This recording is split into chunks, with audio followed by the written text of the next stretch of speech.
இது பூண்டு ரசம். பூண்டு, தக்காளி, மிளகு, ஜீரகம் எல்லாம் போட்டு நல்லா கரைச்சி வச்சு கொதிக்க வச்சு பருப்பு ஜலம் கட்டி பூண்டு ரசம். தாளிப்பு 2 கடுகு, ஜீரகம் தாளித்து பச்சை கொத்தமல்லி பருப்பு போட்டு பூண்டு ரசம்.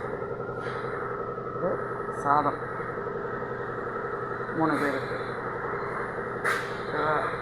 2.25 கப்பு ரைஸ், 7 கப்பு ஜலம் ரைஸ். இது வந்து கத்திரிக்காய் ரசவாங்கினா கத்திரிக்காயை 4 பொளந்து, முழு கத்திரிக்காயை 4 பொளந்துட்டு முழுசாகவே 4 பொளந்து கடுகு, கடலைப்பருப்பு, உளுத்தம்பருப்பு, மிளகாவத்தல், பெருங்காயம் தாளித்து கொட்ட வேண்டியது.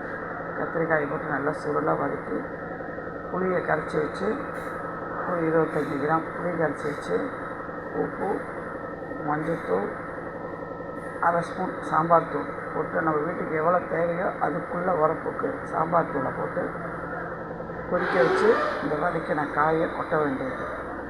கொட்டினா அது கொதிக்கும். அதுக்குள்ளே நம்ம கடாயில் 4 கடலைப்பருப்பு, 2 தனியா, ஒரு மிளகா வத்தல், நமக்கு தேவையான காரத்துக்குள்ள மிளகா வத்தல், கருவேப்பிலை, தேங்காய், பெருங்காயம் எல்லாத்தையும் வறுத்து வச்சு எண்ணெய் விட்டு வறுத்துட்டு கொஞ்சம் ஆறினோடனே நிறன்னு அரைச்சி வெந்த துவரம்பருப்பு 50 கிராம் துவரம்பருப்பு, கொஞ்சம் கடலைப்பருப்பு போட்டு வேக வச்சு அதையும் அந்த அரைச்சதையும் சேர்த்து கொட்டி இறக்கினோம்னா இது கத்திரிக்காய் ரசவாங்கி. ஓகேவா? தேங்க்யூ, நன்றி, வணக்கம். சேனலுக்கு ஆதரவு கொடுங்க, செய்து பாருங்கள்.